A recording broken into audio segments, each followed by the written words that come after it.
All right, hello again. We're going to continue with solving equations, and we've moved on to J3, which is to solve one-step linear equations. And again, this is in TEAC 12E. And here's the big idea that I want you to remember. When you're solving a one-step equation, such as the one right here, you're always going to think about the opposite operation. So here, when I have two terms squished together, there's no plus or minus in between them, it means that we're going to multiply. So the opposite of multiplication then would be to divide.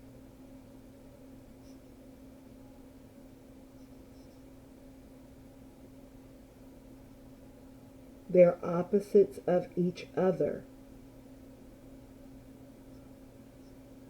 So likewise, the opposite of addition would be subtraction.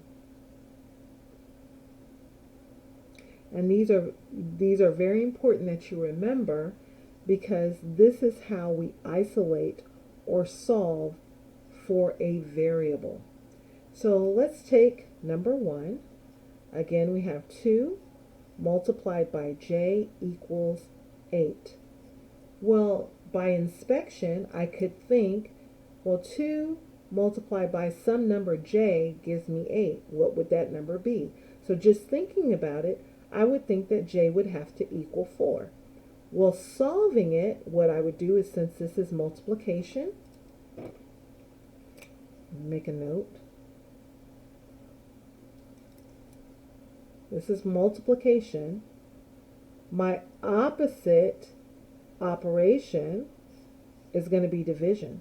I never guess what I have to divide by. I always divide by the number that's in front of the variable. So 2j divided by 2 leaves me j. 8 divided by 2 leaves me 4. So my answer would be j is equal to 4.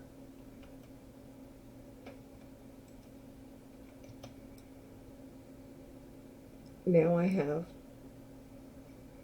t minus 2.3 is equal to 2.6. So again, by inspection, I'm thinking, okay, well, I had to have some number that I'm going to subtract from to get 2.6. Now this might be a little bit more complex to do in your head. So what you're going to do is, where you have 2.3 and you're subtracting it, remember how we talked about additive inverse pairs and how when we put them together they equal 0? Well, that's what we want this to do. We want this side where t is to come to 0 so that we can eliminate the 2.3. But when we eliminate the 2.3, we want to place the 2.3 on the other side, because we want to make sure that our equations balance. So here's another big idea for you. Balance. Meaning, the value on one side of the equation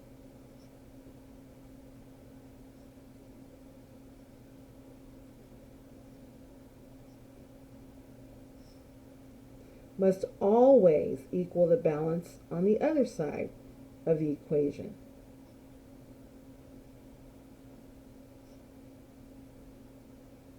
I think I said balance. Value must always equal the value on the other side of the equation.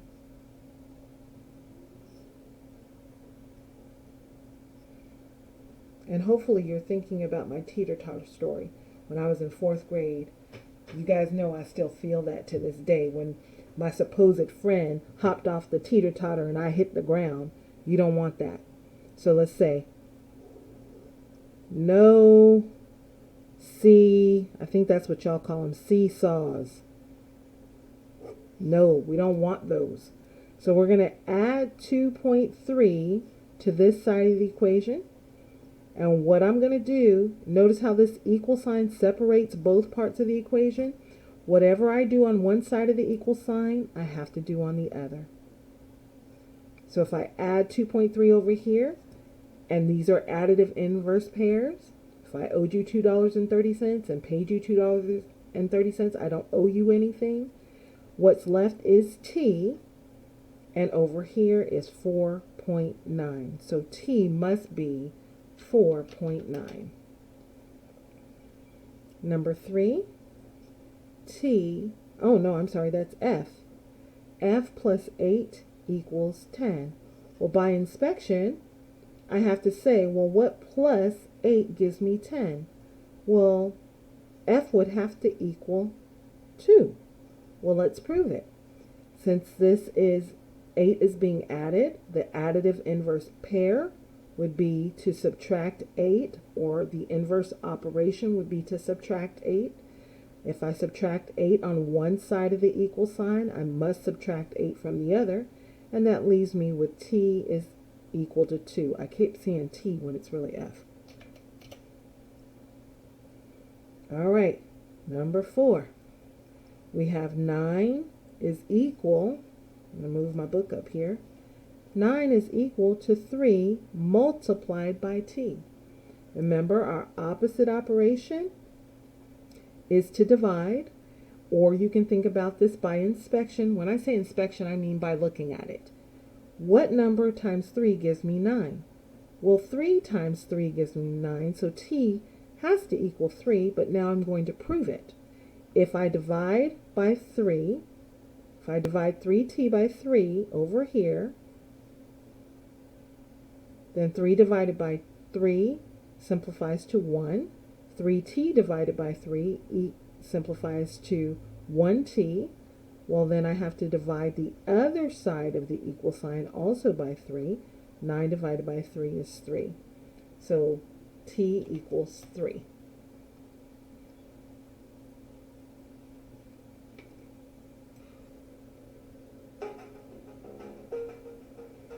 I figured I'd give you a little Rihanna to inspire you to work. So there she is, and she's going to tell you. Thank you, Rihanna. Thank you, Rihanna. So that's what we're going to do. We're going to work. So number 5, we've got f plus 2 is equal to 7. So by inspection, I'm thinking, what plus 2 has to give me 7? Well, f in this case must be 5. Let's prove it. If I'm adding 2, I'm going to subtract 2 from both sides. Remember, these create an additive inverse pair. So f has to equal 5. All right, now we've got number 6, and it says 3.89 equals u divided by 3. So we're thinking, okay, it's some number that I don't know. Divided by 3 gives me this. Remember, the opposite of division, right here, is multiplication. So I'm going to take 3.89, multiply it by 3, and that gives me 9 times 3 is 27. Carry my 2. 8 times 3 is 24, plus 2 is 26. Carry the 2. 3 times 3 is 9, plus 2 is 11. And I've got 2 decimal places, so this is going to be 11.67.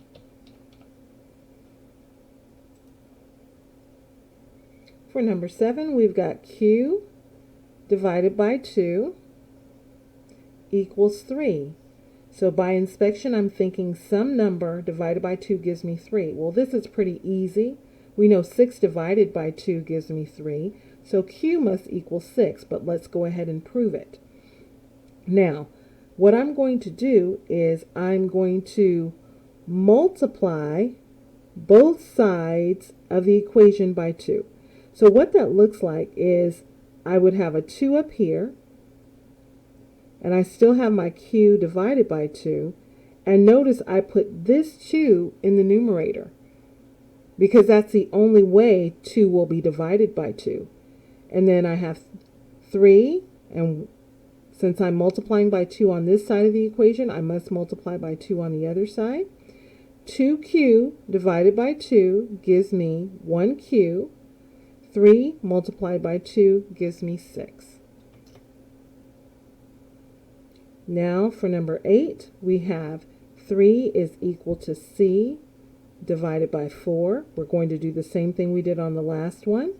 We're going to multiply by 4 in the numerator on one side of the equation, and since I'm multiplying by 4 on this side of the equation, I must multiply by 4 on the opposite side of the equal sign. 4c divided by 4 is 1c, and 4 times 3 equals 12. Let's look at number 9. We have k divided by 6 equals 4. By inspection, some number divided by 6 equals 4. We know k has to be 24. Now we're going to prove it. K divided by 6 equals 4. I'm going to multiply by 6 in the numerator on the left side of the equal sign, multiply by 6 on the right side of the equal sign. 6k divided by 6 leaves me with k. Therefore, k must be 24. Now we are back to g minus 60 equals negative 32. The opposite of subtraction is addition, so I'm going to add 60 to both sides of the equation. And I'm thinking, okay, who has the advantage because these are opposite signs, and by how many? Well, 60 has the advantage, so my answer is going to be positive by 28. Number 11, we have y is equal to negative 19. That's wrong. Let me try again. Y plus negative 19 is equal to 75. Okay, so on this one, remember I said in a previous video, we generally do not write an equation this way. This negative would override this positive, so you could think of this as y minus 19. So we're going to add 19 to both sides of the equal sign. And that gives me y is equal to 94.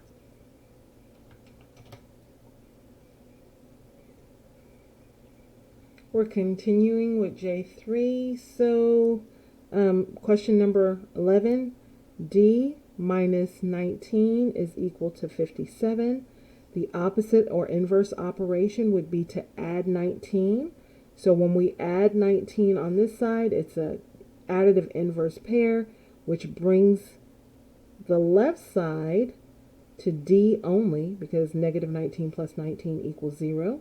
We're going to add 19 to the other side of the equal sign, and that gives me 76.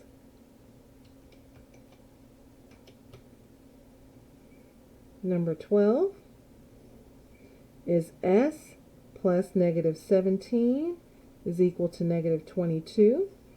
Again, we're going to add 17 on both sides of the equal sign. Negative 17 plus 17 is 0. Negative 22 plus 17, who has the advantage? Well, it's 22 and it's negative, so they have the advantage by 5. So our answer would be negative 5. 13, t plus negative 93 is equal to negative 6. We can think of this as t minus 93. Our inverse operation would be to add 93 on both sides of the equation. Negative 93 plus 93 creates an additive inverse pair, so we know that's 0. Negative 6 plus 93, we have to look at who has the advantage. It's 93. By how many? It would be 87. All right, I hope you continue and make it to that 100. I'll see you later. Bye. So like Rihanna says, go off and just go on and do it. Get your stuff and get to work. Bye.